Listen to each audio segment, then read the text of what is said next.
Chicken grill অথবা পোড়া মুরগি যে যেই নামেই চিনুক না কেন, এটা আমি এত সহজে বাসায় কিভাবে তৈরি করলাম সেটাই আপনাদের সাথে আজকে শেয়ার করতে যাচ্ছি। আসসালামু আলাইকুম, আমি প্রীতি জান্নাত চলে আসলাম আবারও একটি নতুন রেসিপি নিয়ে। গ্রিল তৈরি করার জন্য এখানে আমি আস্ত একটি মুরগি নিয়েছি। মুরগিটি 2 কেজির উপরে রয়েছে।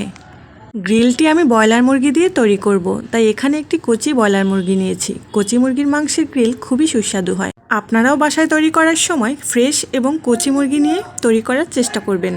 বাজার থেকে আমরা যে গ্রিল অথবা পোড়া মুরগি কিনে খাই সেটা কিন্তু ব্রয়লার মুরগি দিয়েই তৈরি করা হয়। এখানে আমি গ্রেভিটা তৈরি করে নিব। তার জন্য এখানে আমি হলুদের গুঁড়া, মরিচের গুঁড়া, ধনিয়ার গুঁড়া, লেবুর রস, স্বাদমতো লবণ এবং গোলমরিচের গুঁড়া দিয়ে আমি একটি গ্রেভি তৈরি করে নিয়েছি। তারপর এখানে আমি টক দই নিয়েছি সামান্য পরিমাণের।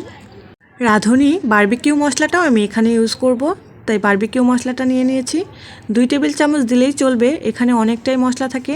একটা বারবিকিউ মশলা দিয়ে অনেকগুলোই গ্রিল তৈরি করা যাবে। এখানে উপকরণগুলো লেখা রয়েছে। আমি তো একটা আস্ত মুরগি তৈরি করতে যাচ্ছি, তাই পুরোটা ব্যবহার করব না। 3 টেবিল কি 2 টেবিল চামচ ব্যবহার করলেই চলবে। একটি ছুরির সাহায্যে পুরো মুরগির গায়ে আমি কেটে কেটে দিব, যাতে মশলাটা ভালো করে ভিতর অবধি যায়। যতটুকু সম্ভব কাটা যায় ততটুকুই কেটে দিতে হবে। আমি সব জায়গায় চিড়ে নিচ্ছি। এই প্রসেসটা ভালো করে করতে হবে, যেন কোথাও ফাঁকা না থাকে। ফাঁকা থাকলে সেই অবধি আর মশলা যাবে না। এই জন্য আমি সম্পূর্ণভাবে চিড়ে নিয়ে এর মধ্যে মশলাগুলো দিয়ে দিচ্ছি। মশলাগুলো ভালো করে মাখিয়ে দিতে হবে। কাটা অংশগুলোর ভিতরে আঙুল লাগিয়ে লাগিয়ে মশলাগুলো আমি দিয়ে দিচ্ছি। এখন আমি টক দইটা দিয়ে দিচ্ছি। টক দইটা দিয়ে ভালো করে আরেকটু মিশিয়ে নিব। চারপাশে ঘুরিয়ে ঘুরিয়ে মিশিয়ে নিতে হবে। তারপরে আমি ম্যারিনেট করে শেষ হয়ে গেলে রেখে দেব 1 ঘন্টার জন্য। পুরো মাংসতেই আমার মশলা লাগানোর কাজ শেষ হয়ে গেছে। এটাকে এখন আমি 1 ঘন্টার জন্য নর্মাল ফ্রিজে রেখে দিব, যাতে মশলাটা ভালো করে সেট হয়ে যায়। আমি গ্রিলটা ওভেনে তৈরি করব, তার জন্য এখানে যে কাঁটাটা রয়েছে ওভেনের ভিতরেই দেওয়া থাকে, সেই কাঁটাটা আমি ভালো করে সেট করে দিব। ওভেনে দেওয়ার আগে 10 মিনিটের জন্য ওভেনটা গরম করে নিতে হবে। তাপমাত্রা 200-তে দিয়ে আপ ডাউন হিট অন করে দিতে হবে।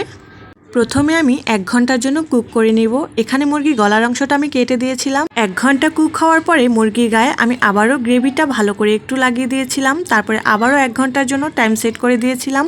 মোট 2 ঘন্টা লেগেছে আমার মুরগিটা রেডি হতে। গ্রিলটা আমি এখন পরিবেশন করে নিয়েছি। যাদের বাসায় ওভেন রয়েছে তারা খুব সহজেই এভাবে তৈরি করতে পারবেন, আর যাদের ওভেন নেই তারা চুলাতেই অনেক সহজে তৈরি করতে পারবেন। সেক্ষেত্রে একটু টাইম বেশি লাগবে, অল্প আঁচে রান্না করতে হবে অনেক সময়।